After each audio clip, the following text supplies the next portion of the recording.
Hey everyone, how you doing? This is Amon Green, Green Bay Packers all-time leading rusher, and you're watching Packers Total Access Live, your daily source for Packer content. Go Pack, go!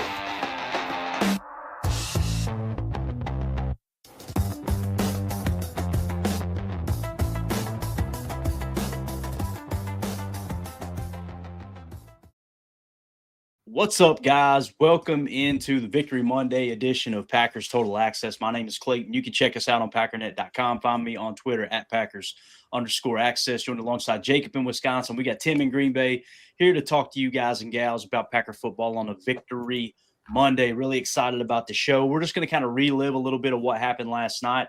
We'll talk about the Packer fans showing up in force in Arizona. Really, really cool story there. We'll also hit on the updated power rankings for Bucky Brooks. If you guys don't know who that is, former NFL scout, also played for the Packers for a short stint as well. He gives his power rankings. I think you guys will be happy with those. We'll also dive into a little Jordan Love hate from the national sports media. We'll get into that a little bit and try to figure out what the hell those knuckleheads are talking about. We'll talk about Micah Parsons dominating last night, and then we'll wrap up with some PFF grades. We'll give you guys all the top offensive performers from last night and also the top defensive performers, and just kind of look at everything as a whole. Before we do, though, if you guys would, let's do that YouTube stuff. Hit like, hit subscribe. If this is your first time tuning into PTA, welcome. Thank you for making us a part of your Victory Monday. We're not experts here. We're not insiders. We're not media members. We're fans just like you talking Packers on the daily. So if you're looking for that type of content, make sure you hit subscribe and click that bell icon so you're notified when we go live here in the future. Boys, how we doing? What's on your mind? Anything you guys want to hit on before we get this thing cranked up? Anything at all, man? Victory Monday. Woo-hoo. And Rex Ryan is a moron. That's about it.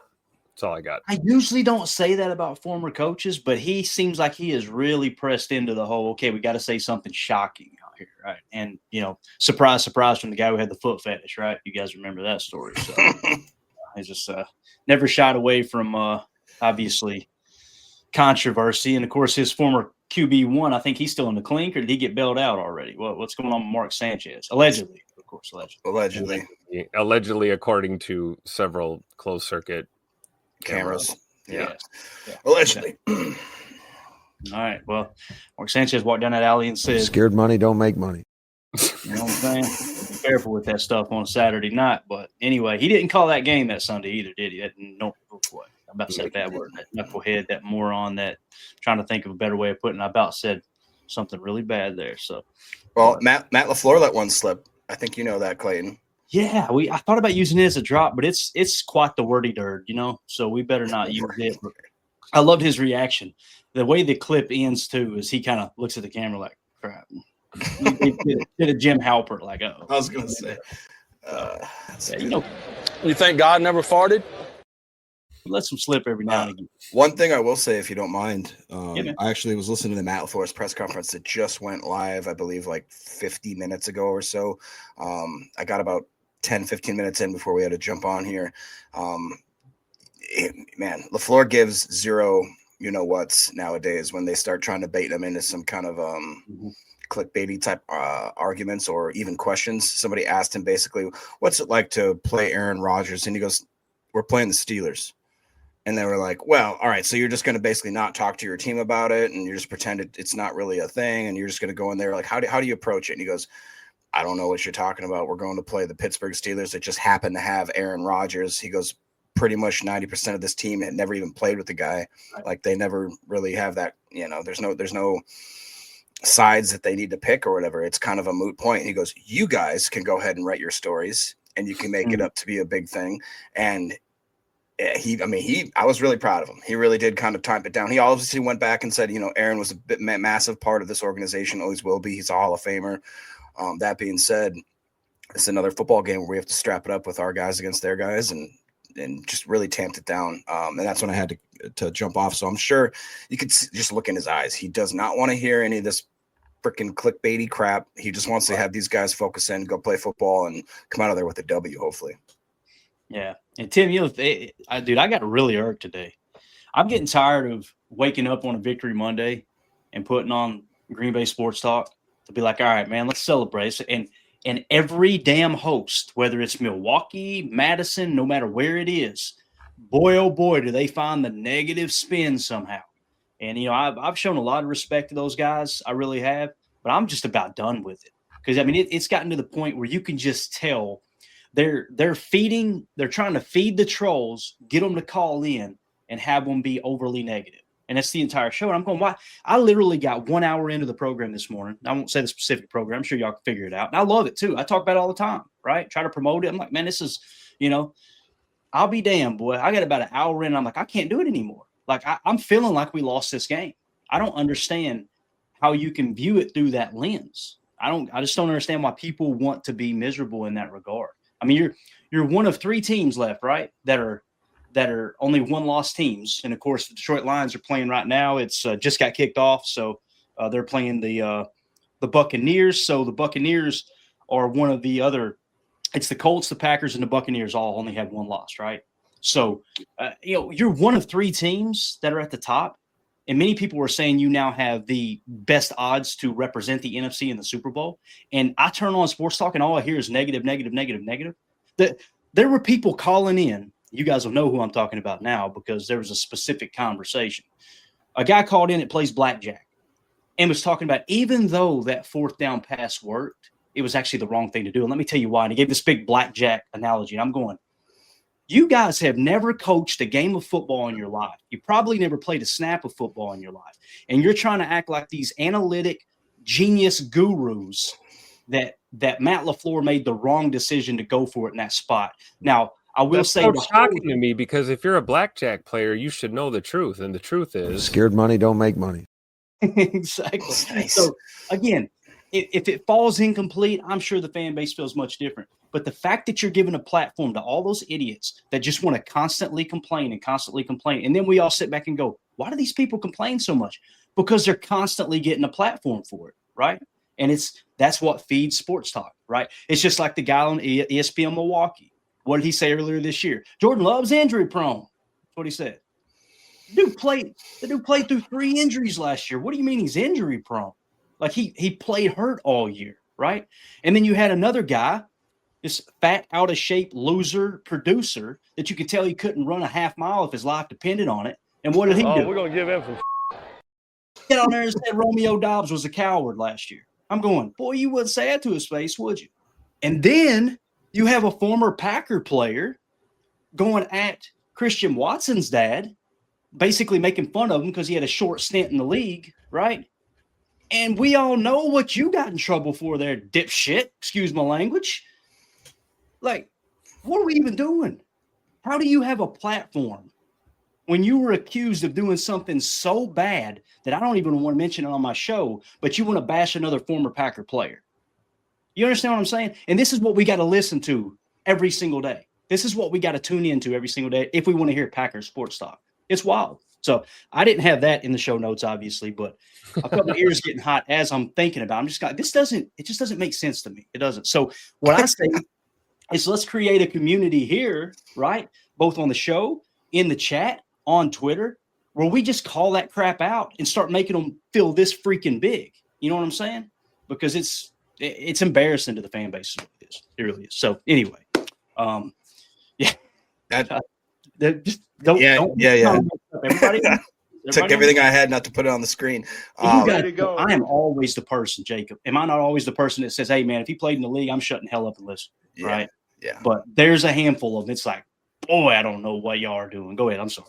No, it's just, I won't go down that same avenue necessarily. But again, Boz, just like you said, I woke up looking at freaking social media, and you would think that we lost by 40 points. And you would have thought that we don't have one of a top 5 quarterback in the league. You'd think that we didn't have a top 13 all-time winningest coach in the league. You'd think that we didn't have great defensive players. You'd think that we overspent on Micah Parsons. It's just unbelievable the amount of – and I can't tell if they're bots anymore, dude. I can't. Right. I want to believe that they are, to be honest with you, because I don't know where it happened, when it happened, but there was somewhere in like the late 90s. I'd say probably in the mid-2000s where all of a sudden a certain percentage of the fan base just decided to be – negative constantly, and it doesn't matter what you do. There's people that are still holding on to the Rodgers gripe. There's still people that are butthurt about Love coming in. There's people that are still mad that, I mean, it's just, you can't win with these guys. Literally, when you win, it's like you didn't win, and I'm done with it, dude. And then when you lose, everybody's ass needs to be run out of the building. Right. You know what I mean? Exactly. All while not being able to mention a single replacement candidate. They want to fire everyone. Exactly. Couldn't come up with a positive, forward-thinking solution to support their point, but they want to fire everyone. You know, it's like we talked about with Tupac LaFleur yesterday, man. You know, making a gutsy move to go ahead and go for it there, putting the faith in that offense and Jordan Love on 4th down, and you know, real quick. People will scream, "Oh, you should take the 3 points." Mm-hmm. What happened? We converted, right? And those same people would throw you under the bus if you didn't convert and say you should have took 3 points. Nobody's willing to call it like they see it and be true to the facts. They're willing to stick to their opinions because that's apparently paramount over anything else that's going on out here right now. And it's just sad. Like at the end of the day, we got the dub. That's what we went to Arizona yesterday to do, was get a win.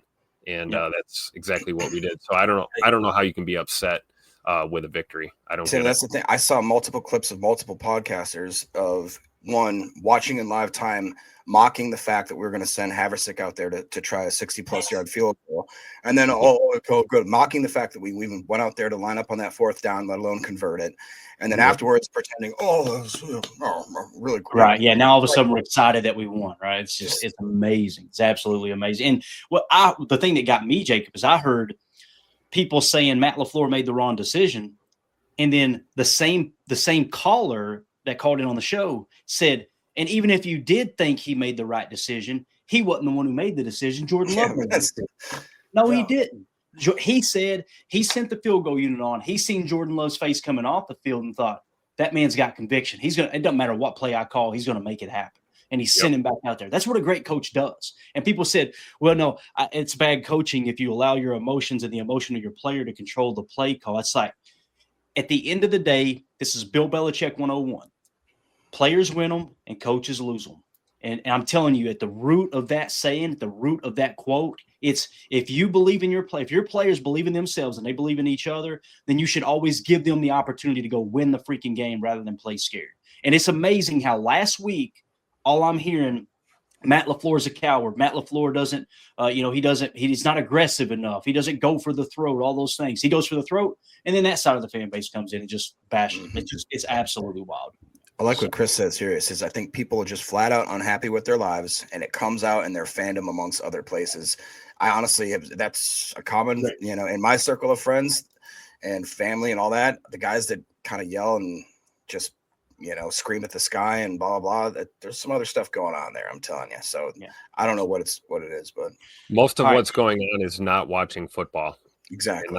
Not watching a game more than once on a Sunday afternoon or evening, and just, getting caught up in the emotional buzz, basically. And that's the perfect segue right there, Tim, not watching football. All right, let's just jump into the Rex Ryan comment on Jordan Love, okay? 21 seconds long, and then we're going to back it up with some stats to talk about why this guy's an idiot and he needs to get some better fake teeth. Here we go. But Jordan Love, man, I got no love for Jordan Love, and I've never have. And why? Yes, he's got unbelievable ability, and we'll see some amazing plays from him. But at the end of the day, do I trust Jordan Love? No, I don't, because I think he's going to take – and he doesn't do it. Statistically, he says, oh, no, he doesn't turn the ball over. Oh, yes, he does. The biggest moments, he'll turn it over.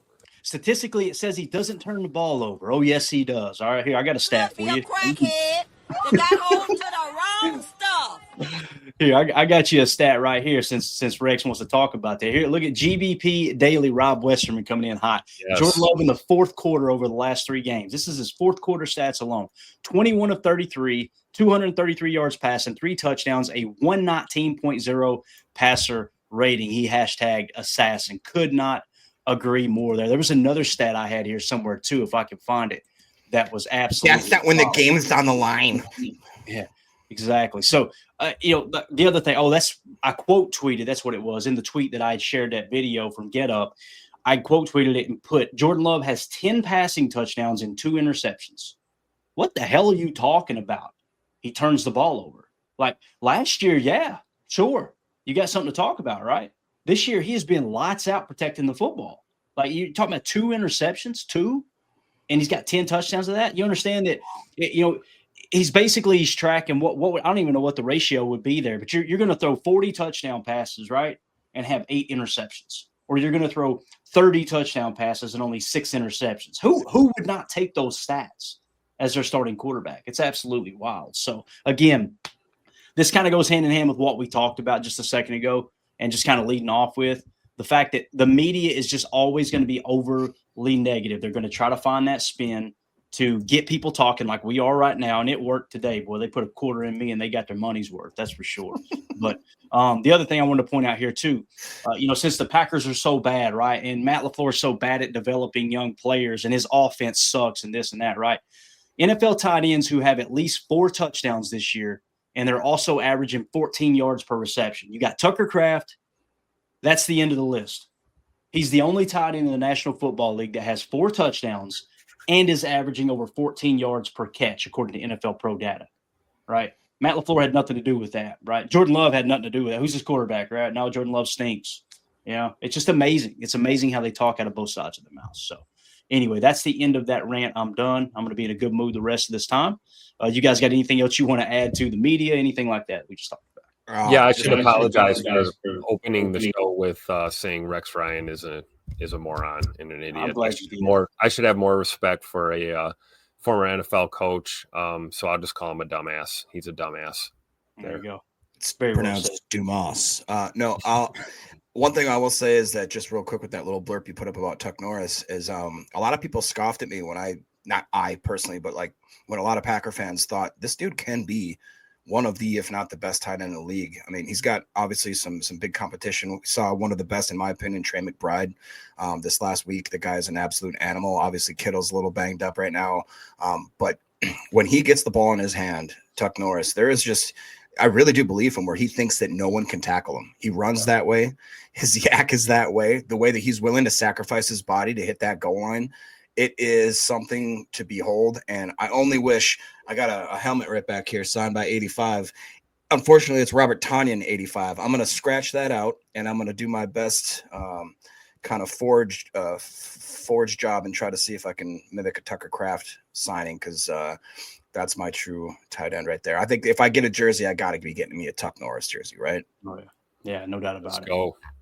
All right, let's hit this video real quick. Packers tweeted this out. To the best of my knowledge, it's not on YouTube. We should be good to play it. No music attached either. Just a little victory cam, about 20 seconds long. The guys coming down the tunnel after getting this dub. Think about how the local, like the Green Bay sports media, and we'll just say the Wisconsin sports media is responding to this game and how they're reacting to it. Like it's, oh, well, it ain't a big deal, this and that. And look at these players. Look how much this win meant to the youngest football team in the National Football League. Colby Wooden leading it off. Let's go.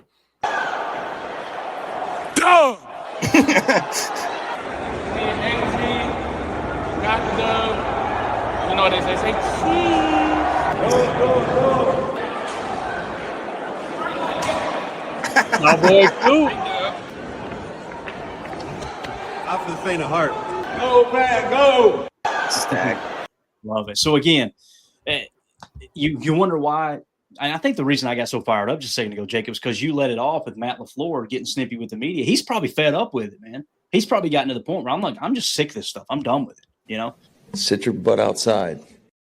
And on top of that, I thought this was really cool as someone had tweeted out, and he actually covers the Arizona Cardinals. I checked there. He said, #AZ Cardinals quarterback Jacoby Brissett told reporters the offense was on a silent count the whole day. At home. There were so many Packer fans in Arizona that the Arizona offense had to play on a silent count, Tim. A silent count at home. Shout out to those Wisco Snowbirds down there in AZ. Wisconsin family has deep roots down in Arizona. I'm sure there were some locals down there that were Packer fans as well. Plus the fans that travel, from all over the world. We got the best fan base in the NFL. Absolutely. It was a home game on the road. I love it. Yeah. Jacob, anything you want to add to that? Man, I thought that was awesome, dude. It kind of caught me off guard a little bit. Shouldn't, but it did. Yeah, like Bates says here loud there. I said that possibly could be a difference maker, just because I remember in years prior that, and like we talked about how Dallas Stadium is kind of like Green Bay or Lambeau South, right? Like this is, like I said before the game, it was Lambeau Southwest, and they showed up, and it was funny because like I could hear "Go Pack Go" chants as I'm watching live on the TV, and I'm thinking like, am I crazy? Like, am I actually hearing this? And Sure enough, I mean, like you said, right from Brissett's mouth. And I will say real quick, just because I've seen a lot of comments too, if Kyler Murray was playing, it'd be a different story. And I'm like, nah, I think you got the best Cardinals team coming out with Jacoby Brissett, honestly, just because of where he played a damn good football game. And he's a good quarterback who's been through the league. Yeah, Yep. he's steady Eddie, as I say, man. I would totally love to have that guy on my squad. God forbid something happens to your starter. So yeah, I seen it coming through on the chat, and it just hit live on mine. I'm on YouTube TV. Jared Goff just gets a strip sack. So Buccaneers get the ball back. The Lions are leading 7-0 currently. We'll continue to give y'all updates throughout the game. If you guys are at work, probably the greatest compliment we got as a show was a few weeks ago when we did a live stream where we were just covering some games, and the guy was like, "Man, I'm stuck at work, and y'all are keeping me up to date in real time. I appreciate it." So that was pretty cool. But yeah, so the Bucs did recover that fumble, and it looks like his hand was definitely not going forward, right? I'm assuming you guys have already seen it didn't get overturned, so that's good news. All right, let's move along to Bucky Brooks' top 10 rankings, okay? I thought this was cool. You guys don't know who Bucky Brooks is. He played for a short stint with the Packers. I'm sure Mark Chmura thinks he's a bum too, just because he didn't play as long as him in the league, right? But anyway, he's also a scout, one of the head scouts for the Baltimore Ravens back in the day as well. Him and Daniel Jeremiah did some scouting. He actually got into scouting because Ron Wolf told him to. So Ron Wolf helped him get into the scouting game. And of course, that's trickled into sports media. Bucky Brooks is one of the best to do it, man. Love listening. So in other words, someone who actually knows ball. Yeah, exactly. Let's go. So this is ahead of Monday Night Football, obviously, but this is Fox Sports NFL writer Bucky Brooks' top 10 rankings. Number 1, Tampa Bay, who's playing right now and losing to the Lions. Number 2, the Indianapolis Colts, who won again this weekend. Number 3, the Philadelphia Eagles. And number 4, your Green Bay Packers. Rounded out, you got number 5, New England Patriots. 6, the LA Rams. 7, the Buffalo Bills. 8, the Denver Broncos. 9, the San Francisco 49ers. And number 10 on the list is the Chicago Bears. So he actually has the Packers in the number 4 spot, and as the third best team in the NFC. I see some people that think the Packers are the top team in the NFC. I'm not quite there. I kind of feel like it's Tampa right now, me personally. I do feel like the Packers have a better, well-rounded team than the Philadelphia Eagles. But I want to get y'all's take on it. What do y'all think of that list there? And I know some people will see the Bears at number 10 and get a little surprised. They've won 4 in a row now, I think, right? 3 or 4 in a row. They're looking good. They really are. They're looking better. They're on a heater with Mr. Get Ready to Go right now. We can't afford to take that lightly. And, towards the end of the season, we've got a crazy stretch where we got one at home against the Bears. Then we got to go to Denver, and then we got to come back on the road and play the Bears in Chicago. So, you can't afford to take anyone lightly. But I will say this. I agree with the sentiment that, some fans think the Packers could be in that 3 spot, maybe that 2 spot on this list. Maybe that 1 or 2 spot in the NFC right now. I feel like if we beat the Steelers in Pittsburgh this Sunday, I think we have a legitimate argument for that, conversation. But right now at this point, I think Bucky Brooks has got it spot on right here. I would agree with this list based on what we're seeing right now currently, not how we feel, not what teams' records are, what we're seeing right now in the NFL. This looks like a pretty legit top 10 list. Yeah, and Jacob, Chicago being at number 10, I think I agree with Jerry. I believe I still see Detroit as a better football team than Chicago, me personally. Yeah. But I want to know what you think there too, man. I completely agree with that. I think the Bears are enjoying a little bit of a I don't want to say easy schedule because I feel like that it's the National Football League. We talk about that every week. Each week's a new matchup, a new, any given Sunday type mentality. I just think that they've been maybe getting a little bit of luck swinging their way. I think the pendulum's going to swing back, and I believe that the Chicago Bears will end up showing their naked booty for what they are. I think that they're still cheeks. That being said, I think Detroit definitely deserves to be up here a little higher. I honestly I shouldn't say still, but I'm starting to think that Philly is more of kind of a paper tiger at this point. Not saying they're not good, but I mean, as a man that has Saquon Barkley on my freaking fantasy team, it's been pretty rough there. It seems like that they rely on Jalen Hurts kind of making some outrageously large, big throws and big times. I'm very surprised with Indiana and New England, but I think that they've shown now that they are for real. And Tampa Bay is Tampa Bay, and I really do think that depending on what happens tonight, they deserve that number 1 spot. But I think the Packers, like Tim said, if we go into Pittsburgh, we handle our business. We leave there with, even if it's a win, win's a win. But if it's in any kind of convincing win, I think we're right there at number 1, number 2. Got it.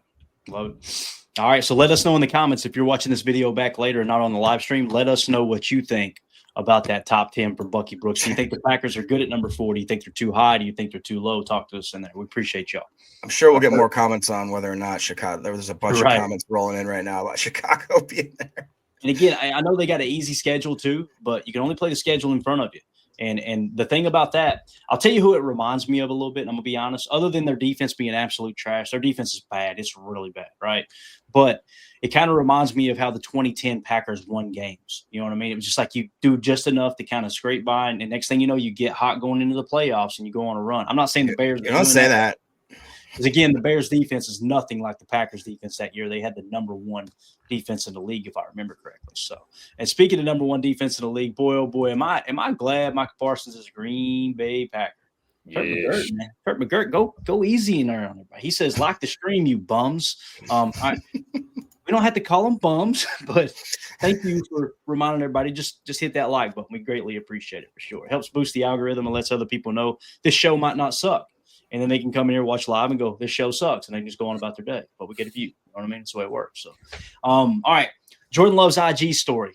Thought it was awesome. He posted this picture of him and Micah Parsons coming off the field there in Arizona. Looks like might have been some kind of jersey swap there, too. As you see, Jordan looks like he's carrying a Cardinal jersey, I'm guessing. But is that Harrison Jr.? It may be. Maybe. I don't know. I do know this, though. I love the fact that these two guys are their arms are just locked, right? You could tell this. I'm going to say this, and I know I'm going to catch a little hell for it. I am not saying Micah Parsons is Reggie White, okay? I am not saying Jordan Love is Brett Favre, but Reggie and Brett kind of had that, if you'll remember, Reggie said in his presser, he saw Brett play the year before and he wanted to come play with Brett Favre. That's one of the deciding factors, right?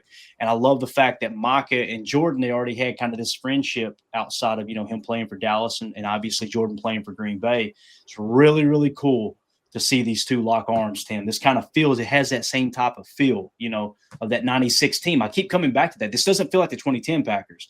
Everything I know about the 96 team, it kind of feels more like that. You got an elite edge rusher, right? Or defensive lineman, I should say. You've got a couple other guys on that defensive line that are really, really huge, intricate parts of getting pressure as well. Like kind of like a Rashawn Gary would be to say maybe a Vonnie Holiday or somebody like that, right? That were just key contributor players.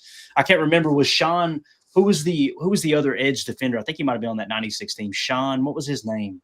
Somebody in the chat will have it. I thought it was Santana Dotson, wasn't it? Yes, Santana Dotson. Did he play? Yeah, he would have been on that team. On the same defensive line? Did he play defensive line? I don't know. I thought it was Gilbert, Santana. I'm going to get it here in a minute. Sean Jones. There it is, Holmes. Sean Jones. Oh, yeah. Yeah, so, again, I'm just saying, like, that's what it feels like to me, Tim, and I love the fact that these two guys are lockstep like this, man. Yeah, really, like, to me, it's, think of QB1 and going against Micah. We remember the boat race game a couple years ago in Dallas, right?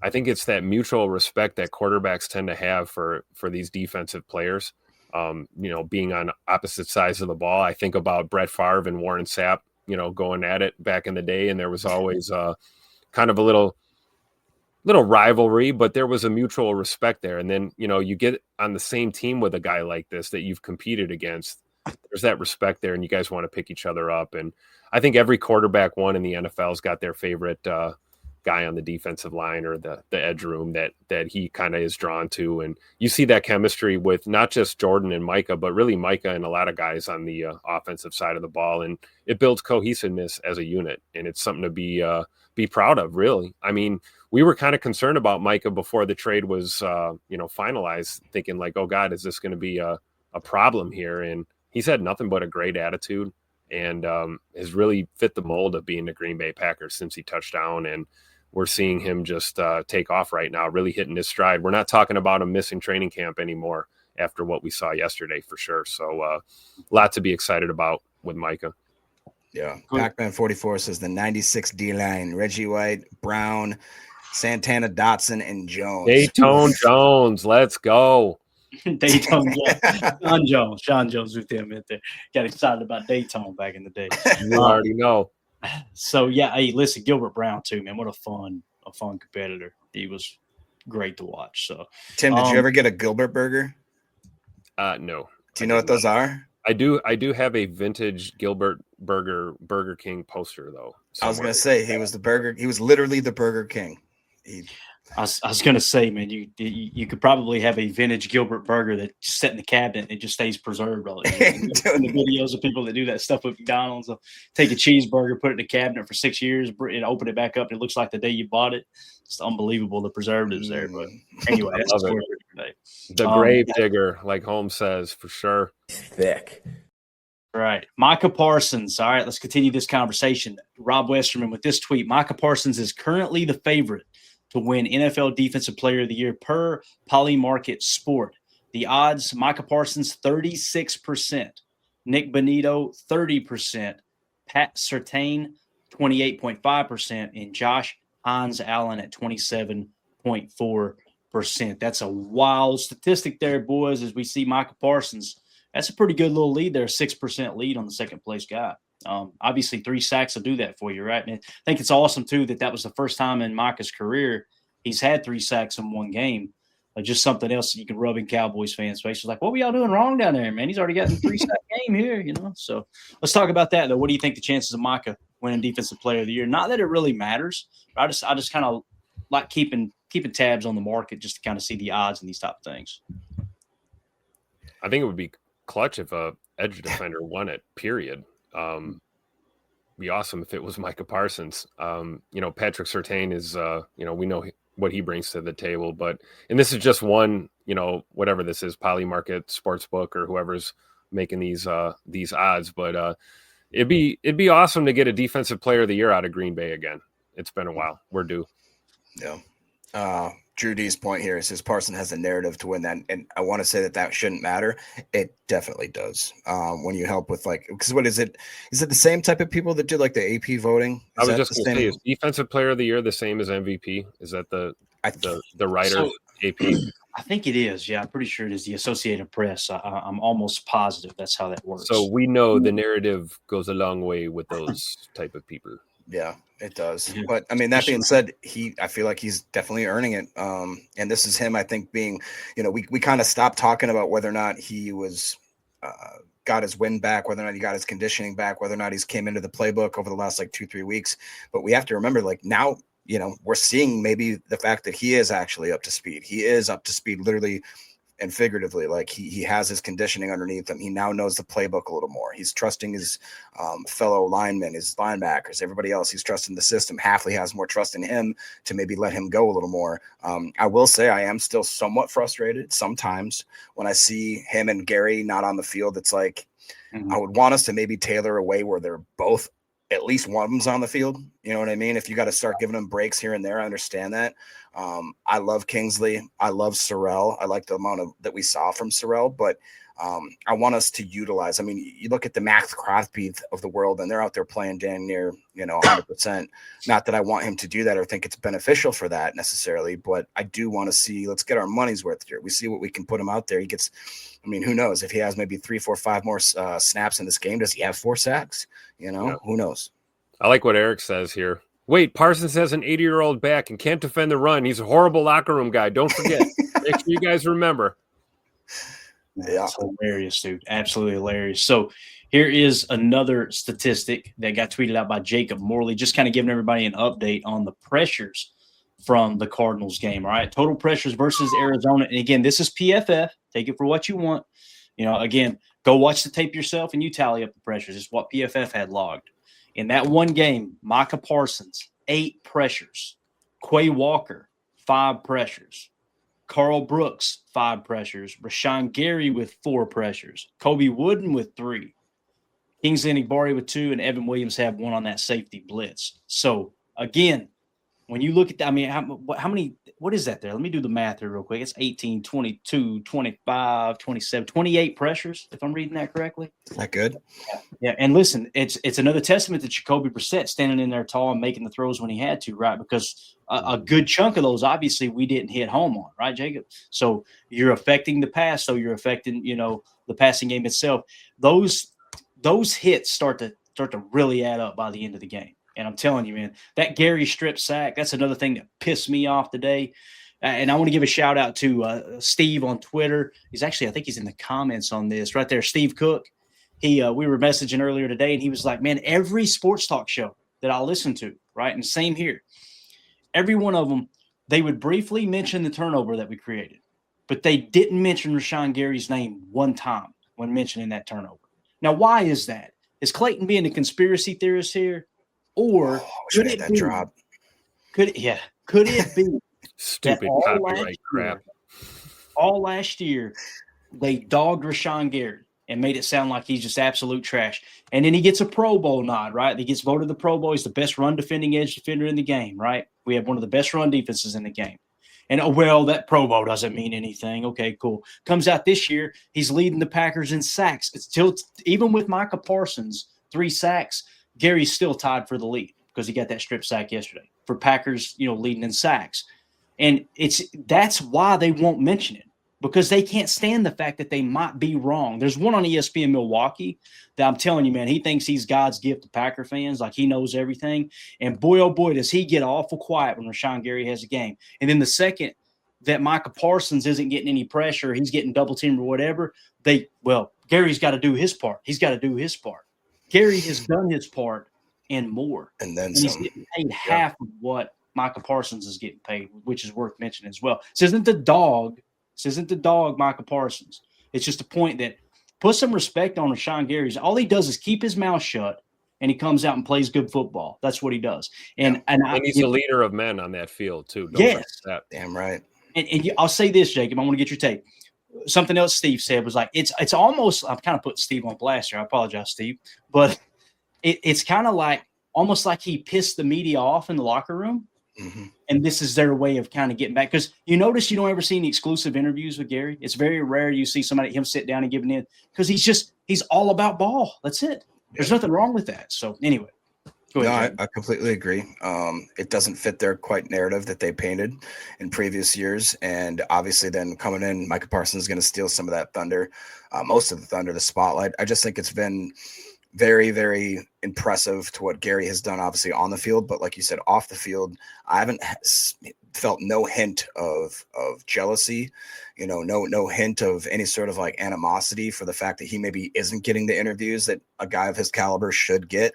We saw it on his draft night. The guy bawled his eyes out, and I mean that with no hate or making fun whatsoever. Like, you could tell that he loves football. He was blessed to be put on this earth to play football. He understands that. And I think that he understood what it meant, the gravity of him coming to a team like Green Bay, and him to actually put that on paper now, multiple years of being, like you said, if not if the best run defender last year on that edge position. You add a guy now like Parsons in the locker room. We've seen now what these guys, when they're playing at their best, can do as a compliment to each other. And I will remind you guys this, we still have LVN, who's been out of here. My boy Cox, once we get him unholstered, he's going to be firing off the line like crazy. You know what I mean? I mean, that's honest to God, with Sorrell, with LVN coming back. If we do have a guy like Kingsley getting in there with the best rotation, we may have the best rotating edge group by far in the National Football League. And that's exactly what you need as you are going down the stretch. Yeah, our guys better wake up with their piss hot, like I said before. So. Everybody double check this, but Holmes says Cox is on IR and can return by week 7 as far as he knows. So somebody wants to double check that. It sounds like he's pretty confident in that. So that's great news, obviously. So I can't wait to get Cox back out there. I bet you can, Jacob. Tim, anything else you want to add to the read my mind, Clayton. I was going to say the same thing. I love what Pac-Man says. No, you wouldn't, you liar. Gary is a locker room and team leader. Amen to that, man. Yeah, absolutely. And the statement that Jacob made is so true. He's all ball all the time. I mean, that guy wakes up and eats footballs for breakfast every morning.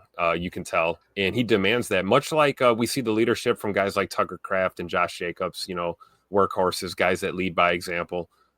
We saw Josh in the locker room yesterday, talking about, hey, I can't look you guys in the eye if I don't give it my all. And we know Rashawn is that dude as well. And so not to mention that, you can be upset about the contract all you want. I feel like, it's basically a team-friendly deal at this point, the output and the leadership that we get from Bane Gary. So, you Rashawn haters can, kiss both my cheeks, just like you Quay Walker haters can kiss both my cheeks. So, all right, that broke me up. So the other thing I'll say about that too is they're just regurgitating what they heard. They hear the total contract, they tallied up per year and go, he's getting paid this much per year. And then you look at the cap hits, and the cap hits were 11 million, 17 million, 25 million, right?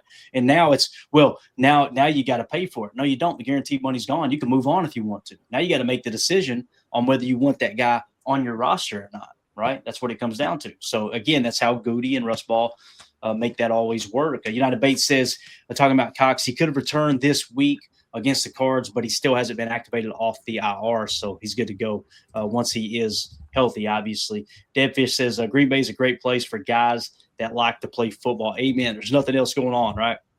As we get ready to wrap up, obviously hour one here, we'll just end it with 2-0 for this is comment. He says, good evening tonight, everyone. Goodness, I check in, and the first thing I hear is Jacob saying, Cox back out there. So there you go. That's what you get with this particular program, Steve. Guilty. Yeah.